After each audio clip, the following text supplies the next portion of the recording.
tergantung dari berbagai merek, dan di sini kami mengambil produsen dari Volvo. Dapat terlihat di sini untuk boom panjangnya adalah 5,7 meter dan untuk armnya adalah 2,9 meter.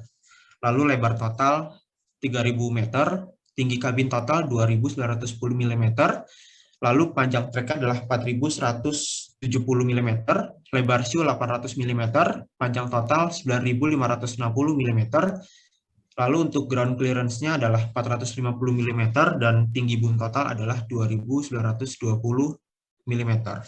Untuk selanjutnya akan dilanjutkan oleh teman saya. Tes, sudah terdengar ya suaranya? Ya, baik. Untuk jenis-jenis ekskavator itu ada 4 gitu. Yang paling itu ada backhoe. Jadi backhoe ini biasanya untuk menggali lapisan dari permukaan roda sampai bawah. Nah, itu biasanya digunakan untuk penggalian parit, pemasangan trench maupun backfilling atau mengisi parit itu sendiri. Kemudian yang kedua di sebelah kanannya itu ada shovel. Nah, perbedaannya adalah bentuk dari bucket dan arah kerjanya. Jadi shovel ini biasanya digunakan untuk menggali di atas permukaan roda seperti itu. Jadi prinsip kerja shovel ini ada 2, yaitu ada crowding force, mohon maaf. Jadi gaya ketika lengannya ini mengumpulkan material gitu. Ketika lengannya ini menyentuh tanah atau menyentuh material galian. Kemudian yang kedua ada breakout force, itu kerja ketika shovelnya ini, bucketnya ini mengangkat beban material seperti itu. Nah, shovel ini juga biasa digunakan untuk menggali material yang keras, membuat lereng atau menentukan slope tertentu dan stock peeling. Kemudian di sebelah kanannya itu ada drag line. Ini seperti lengannya itu seperti crane. Nah, ini biasanya digunakan untuk menggali sebuah material di bawah permukaan air seperti itu. Biasanya untuk pekerjaan pelabuhan, konstruksi jalan, dan pengerukan kolam atau kanal. Kemudian ada clamshell. Nah, ini perbedaannya di bucketnya dan lengan. Bucketnya ini berbentuk capit seperti itu. Jadi biasanya ini digunakan untuk pekerjaan bongkar muat material seperti itu. Bisa dilanjutkan?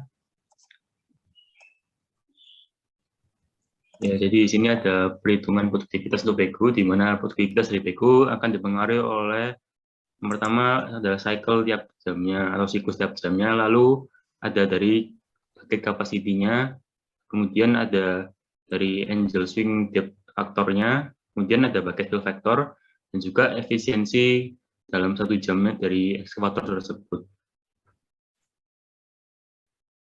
Nah, berikut ini adalah tabel-tabel yang dapat membantu untuk perhitungan produktivitas mulai dari fill factor, angel swing depth factor, percent swell, cycle per hour, cycle times, dan dimensi untuk backhoe sebagai referensi.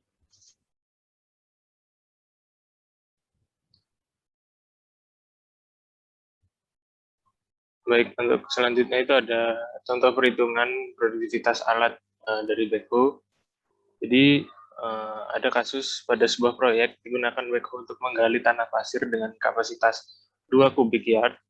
Rata-rata kedalaman penggalian adalah 24 feet. Efisiensi kerja dari backhoe tersebut adalah 45 menit per jam dengan sudut putar alat 60 derajat dan kedalaman maksimum penggalian adalah 32 feet. Berapakah produktivitas alat tersebut?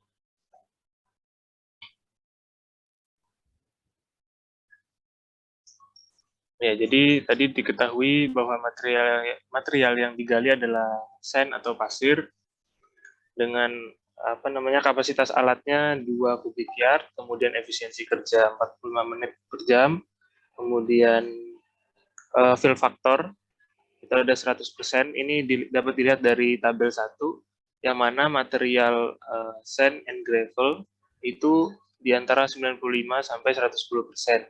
Di sini saya ambil 100%. Kemudian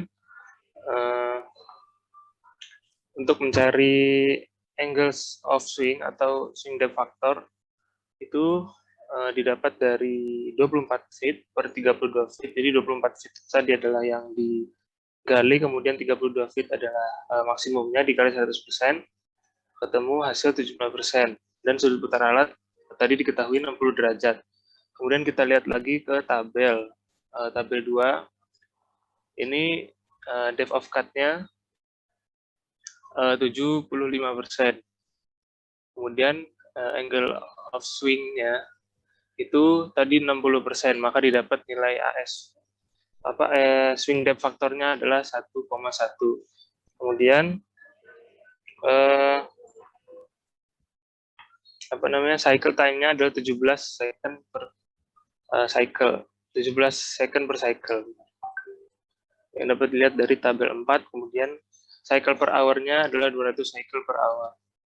Kemudian kita masukkan ke dalam rumus tadi, P sama dengan C dikali Q dikali F dikali AS D dikali E per 60 menit per hour.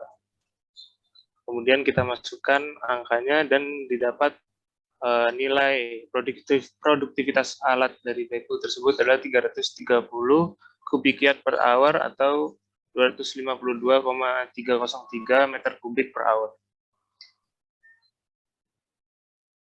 Lalu di sini ada rumus untuk menghitung produktivitas dari shovel. Dan rumusnya hampir sama seperti BQ. Yang akan membedakan dari ini adalah angle of swing-nya, juga dari cycle times-nya. Nah, lalu ini juga ada tabel juga yang digunakan untuk menghitung dari shovel.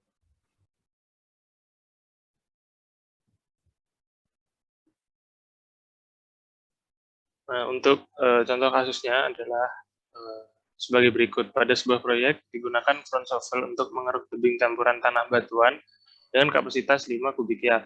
Rata-rata ketinggian pengerukan adalah 12 feet. Efisiensi kerja shovel tersebut adalah 50 menit per jam dengan sudut putar alat 90 derajat dan ketinggian maksimum pengerukan adalah 37,5 feet. Berapakah produktivitas alat tersebut jika waktu siklusnya 24 detik? Sehingga diketahui materialnya tadi adalah tanah batuan, kemudian kapasitas alatnya 5 kubik yard, kemudian efisiensi kerjanya 50 menit per jam, kemudian fill factor itu dari tabel 1 juga seperti tadi sebelumnya, itu didapat 110%. Kemudian untuk mencari angle of swing, itu kita harus mencari optimum height-nya dulu. Optimum height-nya itu didapat dari 40% dikali ketinggian maksimum pengerukan, yaitu 37,5 feet. Didapat 15 feet untuk optimum height-nya. Kemudian, mohon maaf ini salah, harusnya 12 feet per 15 feet. Dikali 100% itu didapat 80%. Dan sudut putar alatnya adalah 90 derajat, sehingga didapat nilai angle of swing-nya 0,98 yang dari referensi tabel 2 ini.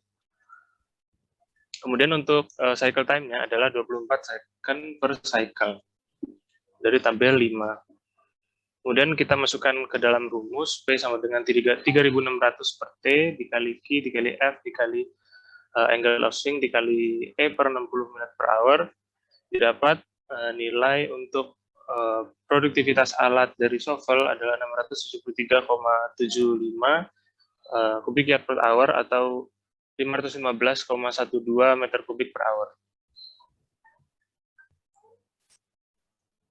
Jadi selanjutnya yaitu rumus untuk menghitung produktivitas dari truck lines, di mana rumusnya yaitu adalah produktivitas adalah ideal output-nya dikali dengan swing depth factor, lalu dikali efisiensi dan dikali dengan volume change factor dari truck line tersebut. Dan untuk data-datanya dapat dilihat pada tabel perhitungan untuk truck lines ini, yaitu ada ideal output untuk truck lines, swing depth factor untuk truck lines, dan juga percentual dan actual factor dari material yang akan di excavating.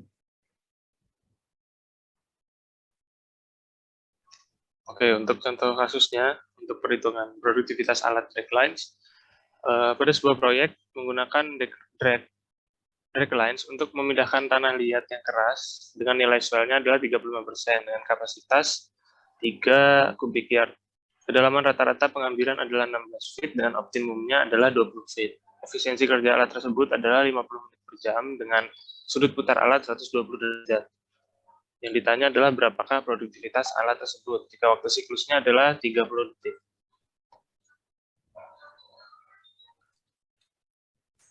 Nah, tadi diketahui bahwa material yang diangkut adalah batu-batuan kecil, kemudian kapasitas alatnya adalah 3 kubik yard, dan efisiensi kerjanya 50 menit per jam, dan untuk ideal outputnya adalah 270 bang kubik yard per hour. Ini dilihat dari tabel 1 berdasarkan tipe material dan bucket size-nya. Kemudian tadi untuk mencari nilai SF atau apa namanya swing depth factor itu didapat dari nilai optimum per nilai maksimum dari ketinggian kedalaman pengerukan dikali 100% sehingga menghasilkan 80% dan sudut putar alat itu 120 derajat. Yang mana pada tabel 2 itu menghasilkan nilai SF atau swing depth factor itu 0,9. Dan untuk cycle time-nya tadi diketahui 30 second per cycle. Untuk nilai VF-nya atau volume change factor-nya adalah 1 ditambah nilai swell tadi adalah 35% sehingga 1,35. Kemudian kita masukkan ke dalam rumus dan dihasilkan bahwa produktivitas alat tadi adalah 273,375 kubik yard per hour atau 209 meter kubik per hour. Ini juga adalah perhitungan produktivitas untuk Amsel, dan rumus dasarnya sama seperti excavator dan juga backhoe dan shovel tadi, di mana akan dipengaruhi oleh fill factor, lalu ada juga cycle times dari Amsel itu sendiri. Dan untuk Amsel fill factornya kami menggunakan seperti pada tampilan PowerPoint ini. Ini juga ada cycle times untuk Amsel yang kami dapat data dari referensi.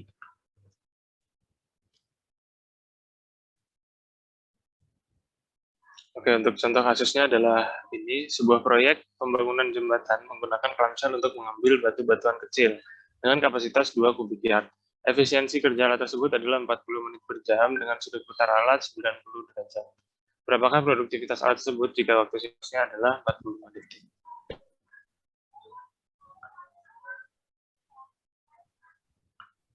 Maka tadi diketahui bahwa materialnya adalah batu-batuan kecil, kemudian kapasitas alatnya 2 kubik yard, efisiensi kerjanya 40 menit per jam, kemudian fill faktornya 67% yang bisa dilihat dari tabel 1 di samping.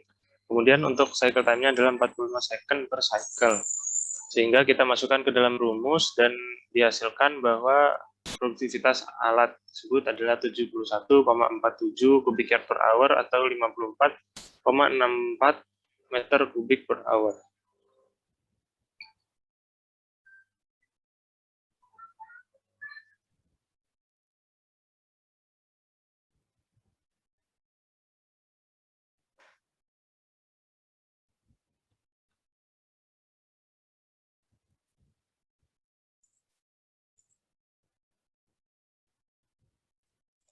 Selanjutnya kita masuk pada hauling equipment, yaitu dump truck. Bisa di next. Ya, jadi hauling equipment itu atau dump truck itu digunakan untuk mengangkut material. Biasanya ini hasil ekskavasi atau hasil penggalian untuk dibawa ke dumping area. Next. Ini ada contoh ketika dump truck beroperasi.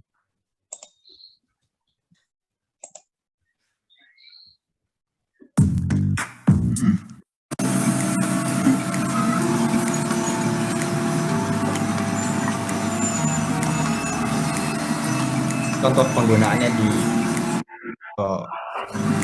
site pertambangan.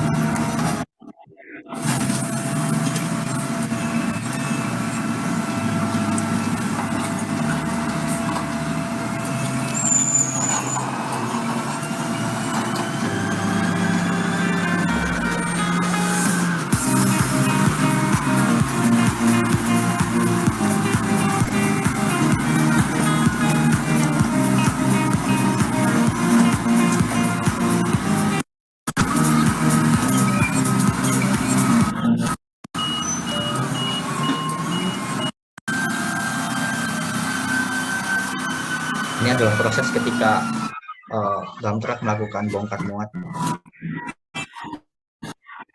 Jadi ada tuas hidrolik untuk mengeluarkan material yang ada di dump truck itu.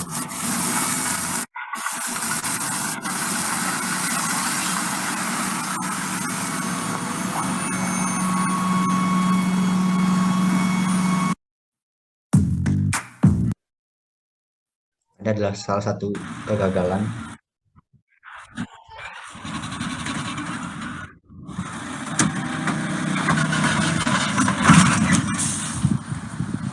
Kejadiannya adalah dump truck itu terguling karena memuat material yang terlalu berat atau tidak sesuai dengan kapasitasnya. Jadi bisa menyebabkan dump truck itu terguling ke kiri atau ke kanan.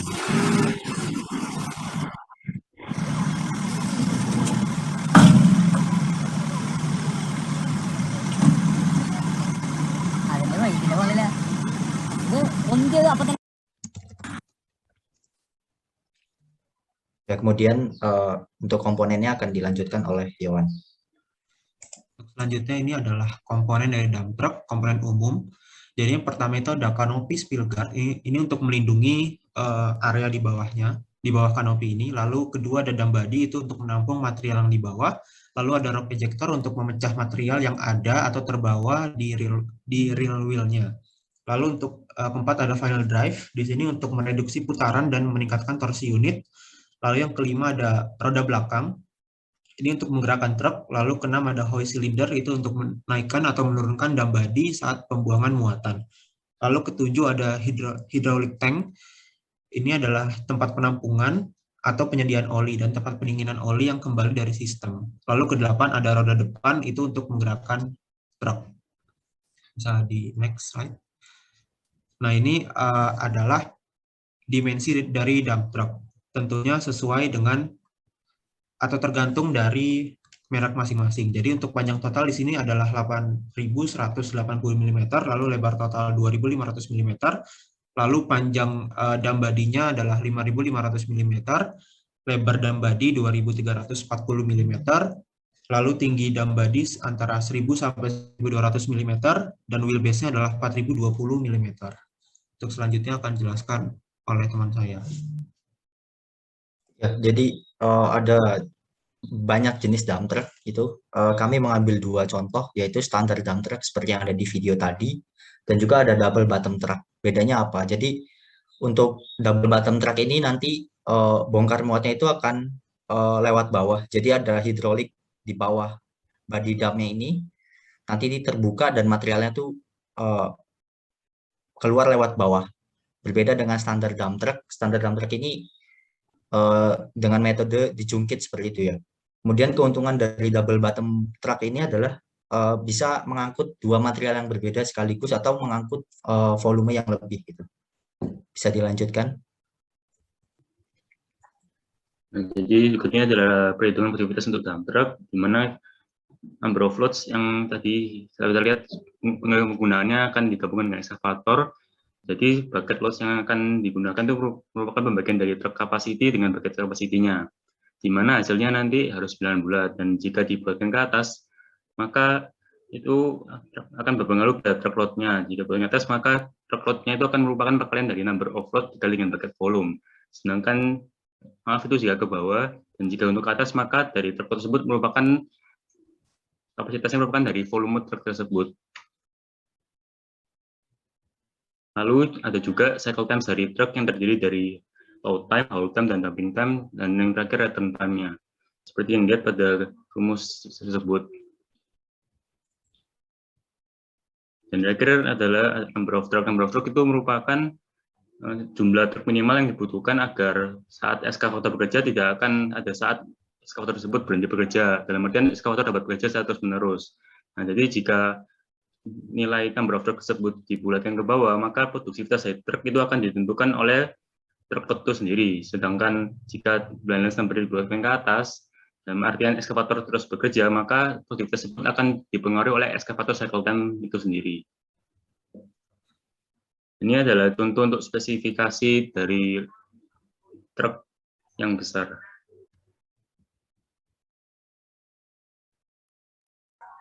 Oke, untuk contoh perhitungan produktivitas alat dan truk, ini ada kasus di mana sebuah drum truk digunakan untuk mengangkut pasir yang dihasilkan oleh backhoe dengan produksi 350 kubik yard per hour. Efisiensi kerja dari drum tersebut adalah 45 menit per hour dengan kapasitas 20 kubik yard. Waktu siklus drum tersebut adalah 30 menit yang belum termasuk waktu loadingnya.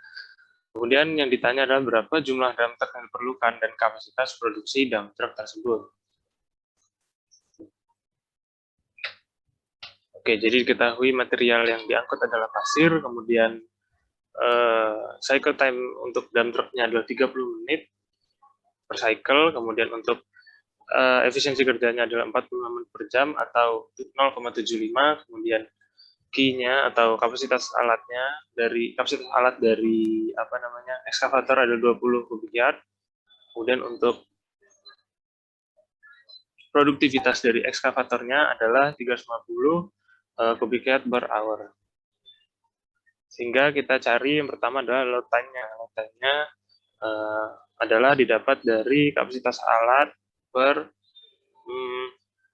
produktivitas dari ekskavator, itu 20 per 350 didapatkan 0,057 jam untuk load time-nya. Kemudian untuk truck cycle time-nya itu 0,5 yang didapat dari T ini 30 menit, kemudian ditambah 0,057 dari load time, yang hasilnya 0,0557 jam. Kemudian untuk number of truck-nya adalah didapat dari truck cycle time dibagi dengan load time-nya. Jadi 0,557 dibagi 0,057 yang hasilnya adalah 9,8 dan dibulatkan ke atas 10. Sehingga kapasitas produksi yang dihasilkan adalah P sama dengan E dikali E besar sama dengan 350 dikali 0,75 sama dengan 262,5 kubik yard per hour.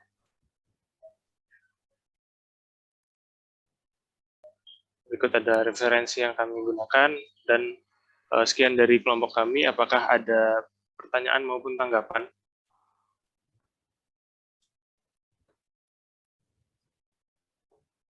Baik, silakan. Itu ada tadi ada satu pertanyaan ya.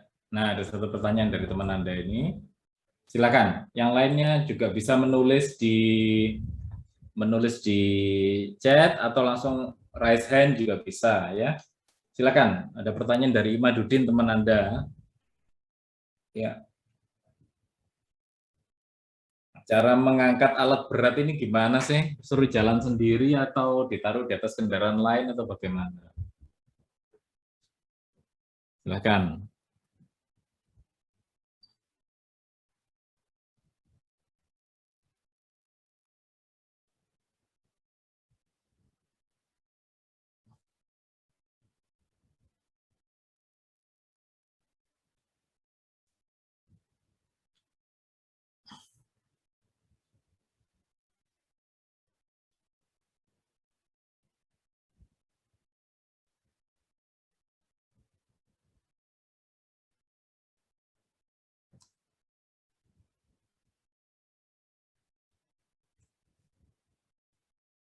Silakan. Dari kelompoknya.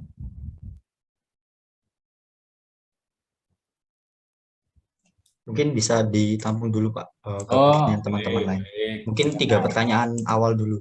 Satu-satu dari Mas Imadudin, mungkin dari Ricky yang udah resen. Ya, silakan Ricky. Disampaikan pertanyaannya. Iya, sebelumnya terima kasih atas waktunya. Saya izin bertanya, tadi kan dump truck itu ada 2 ya modelnya kalau nggak salah. Ya, tadi di presentasi ada 2 model. Ya, apa faktor yang mengharuskan kita, pertimbangan apa yang mengharuskan kita untuk memilih satu dari 2 model dump truck tersebut? Alasan kenapa harus dump truck yang double, kenapa harus dump truck yang standar? Seperti itu. Terima kasih. Baik, terima kasih Ricky. Selanjutnya mungkin Astrid ya. Oke, terima kasih waktunya. Izin bertanya. Tadi sempat dijelaskan oleh Randy tentang dragline sama clamshell. Nah, itu secara kasat mata kan sama, dan juga saya baca-baca ternyata sama-sama alat berat yang menggunakan sistem kabel. Nah, mungkin bisa sedikit dijelaskan perbedaan mungkin waktu penggunaan atau keadaan penggunaan dari dragline dan clamshell. Makasih. Baik, terima kasih Astrid. Mungkin karena 3 pertanyaan akan kami jawab terlebih dahulu. Ya.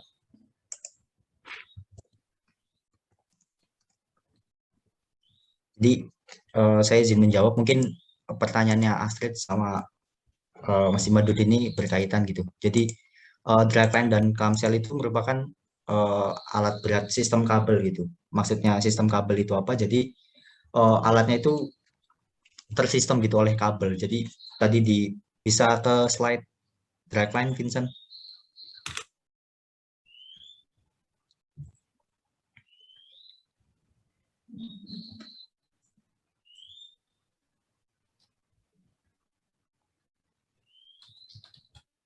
Nah, yang tadi aja Vincent.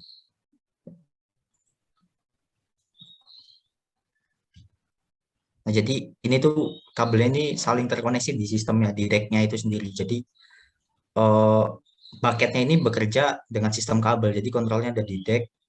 Kemudian perbedaannya dengan clamshell apa, yaitu adalah kemampuan penggaliannya. Jadi dragline ini bisa menggali lebih dalam dibandingkan dengan clamshell, karena sini ada lengan yang lebih panjang dan kemampuan bucketnya itu bisa ke bawah lebih daripada clamshell. Kemudian juga perbedaan bucketnya juga sangat berpengaruh gitu untuk produktivitasnya. Kemudian untuk ngangkutnya gimana? Jadi ya pengangkutannya tetap dimuat dengan kendaraan lain dan sudah terpasang satu sistem ini. Mungkin nanti yang berbeda itu dipasang bucketnya. Bucketnya akan berbeda untuk kepentingan penggalian seperti apa? Seperti itu. Itu pertanyaan yang pertama dan pertanyaan Astrid.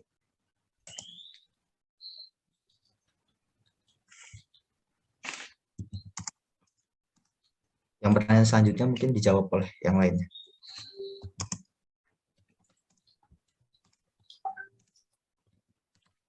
Saya tambahin sedikit ya untuk dragline ini ya. Dragline ini tidak harus bucketnya terus seperti begini ya. Dia bisa saja berfungsi sama dari atas saja gitu ya. Seperti fungsinya lifting equipment. Jadi draglines ini tidak hanya dipakai untuk menggali, tapi dia juga bisa difungsikan seperti mobile crane gitu ya, dragline gitu. Sehingga jenis bucketnya ini bisa berbeda-beda. Kalau untuk menggali mungkin dia menggunakan jenis bucket yang seperti itu, tetapi kebanyakan juga ini digunakan sebagai alat pengangkat seperti tower crane, tapi istilahnya mobile crane. Ya, nanti ada teman Anda yang akan mempresentasikan lifting equipment atau equipment pengangkat begitu ya. Nah, memang bentuknya seperti ini karena dia memang dirancang untuk mengangkat beban berat gitu ya. Tetapi dia masih bisa mobile. Ya. Nah, jadi bisa difungsikan sebagai excavating dengan bucket seperti itu, bisa juga dipakai untuk kepentingan lifting. Ya, bahkan banyak sekali yang menggunakan untuk kepentingan lifting dragline untuk beban-beban yang sangat berat. Ya, itu. Terus kemudian kalau clamshell memang berbeda. Kalau clamshell itu bucketnya sangat khas seperti kerang kan begitu ya, clam gitu ya, clamshell. Nah, dia memang banyak dipakai untuk proses-proses penggalian di bawah laut, di bawah sungai dan sebagainya, gitu ya, untuk mengambil material-material dalam yang bisa ditangkap dalam bentuk clamshell tadi, ya. Jadi memang kalau khusus untuk yang draglines ini dia bisa berfungsi sebagai lifting material gitu, ya clamshell juga bisa untuk lifting material, tapi jarang digunakan ya. Dia biasanya dipakai untuk menggali ya, tetapi dalam bentuk yang dijatuh istilahnya apa ya, kalau misalkan di sungai dia pengen menggali untuk pendangkalan dan sebagainya, dia menggunakan clamshell gitu ya. Jadi airnya waktu diambil seret, airnya tumpah, tapi materialnya masih tetap berada di dalam klemnya tadi, sehingga bisa dibuang dengan cepat ke dump truck. Gitu. Ya, baik, silakan lanjutkan lagi. Tadi ada 3 pertanyaan berhubungan semua nih. Tadi yang ini, terus satunya pengangkatannya gimana Pak kalau besarnya seperti begini? Nah, itu silakan. Ya, permisi Pak, saya coba menjawab pertanyaan dari Rifki tadi. Ya, untuk penentuan truk yang akan digunakan apakah double atau yang biasa itu sebenarnya tergantung dari kita, karena ada banyak faktor-faktor yang mempengaruhi. Contohnya untuk truk yang biasa itu ada memiliki beberapa keuntungan daripada dengan double truck. Yang pertama, tentu saja pengemudiannya akan lebih mudah karena bebannya lebih sedikit. Kemudian dia juga bisa kecepatannya lebih tinggi. Dan lalu juga tentunya truk tersebut cenderung lebih seimbang daripada jika muatannya banyak. Namun di selain ada kekurangannya, di mana jumlah dari truk tersebut sendiri juga akan meningkat. Kemudian jumlah dari driver juga akan meningkat karena truknya juga semakin banyak. Dan lalu lanjut ke yang terkait jika kita menggunakan double truck tersebut, memang double tersebut memiliki kelebihan yaitu jumlah truk yang digunakan tentu saja semakin berkurang karena dapat memuat lebih banyak. Lalu juga kembali tadi jumlah dari driver atau supir juga semakin berkurang sehingga menghemat biaya supir. Lalu juga loading Aventex yang dimiliki yaitu juga dapat mengangkut lebih banyak. Tapi itu juga memiliki kekurangan seperti cost dari truknya tadi itu juga pasti lebih mahal. Dan apalagi semisal jika kita menggunakan small excavator tersebut, tentu load time dari truk tersebut juga akan semakin lama. Dan truk yang besar, maka muatannya semakin besar memiliki keseimbangan yang cenderung lebih kecil daripada truk yang biasa seperti itu. Dan terakhir karena ukuran yang besar, mungkin akan sangat susah jika digunakan di jalan raya pada umumnya. Mungkin segitu jawaban dari saya. Ya, silakan. Ada lagi tambahan dari kelompoknya?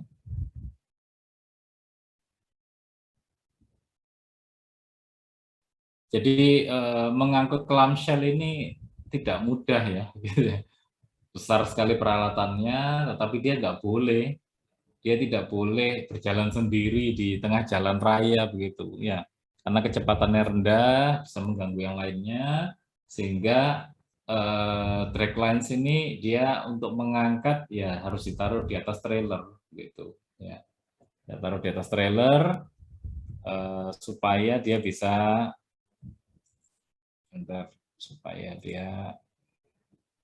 taruh di atas trailer supaya dia bisa mudah dipindahkan. Ini ya, ini contohnya ya, trailernya Anda perhatikan rodanya 1, 2, 3, 4, 5, kalikan 2, kalikan kanan kiri, 20 rodanya. Ya, tujuannya rodanya banyak untuk meratakan beban supaya beban di setiap as ini tidak terlalu